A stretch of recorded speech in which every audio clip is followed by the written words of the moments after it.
A few videos ago, I released part 1 of my mixed lighting tips. This is part 2, mixed lighting with flash. As much as we'd like to control all of the lighting in a scene, that is not always possible nor desired. For example, in my studio or when working in a location with all of the flexibility of a studio, I can set up everything exactly the way I'd like.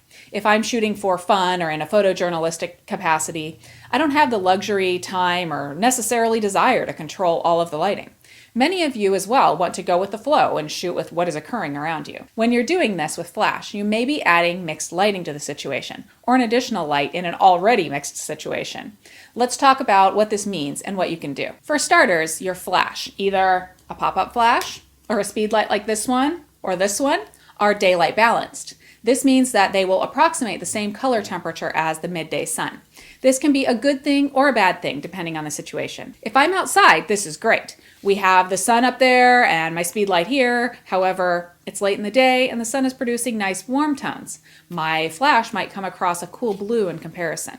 We've all seen these shots. The subject is illuminated by the flash. It almost appears that they've been cut out of another photo and placed in the scene rather than actually being a part of the scene. In an indoor situation, I might be shooting under incandescent lighting, while my flash is lighting the subject with a much cooler tone. The question comes up, can't I simply adjust my white balance to fix this?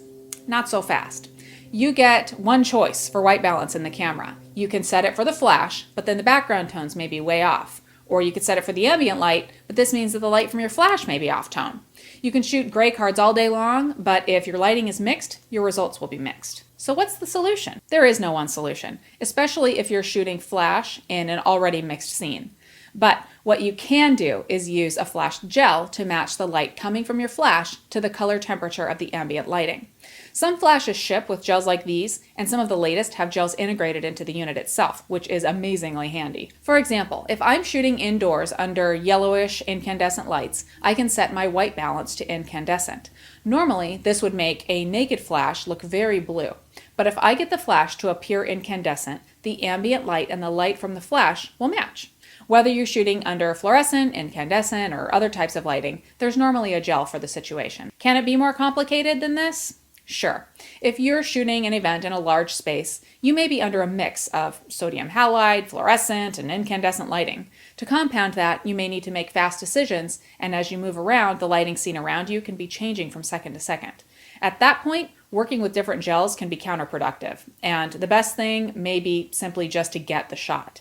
But if you're in a lighting situation where the lighting is more consistent and you have a little bit of time to plan, applying a gel to your flash may be the way to go. I've put a link in the description of this video to a couple of different speed light gel kits that have everything you need to adapt to the environment around you and ultimately to help you get the shot.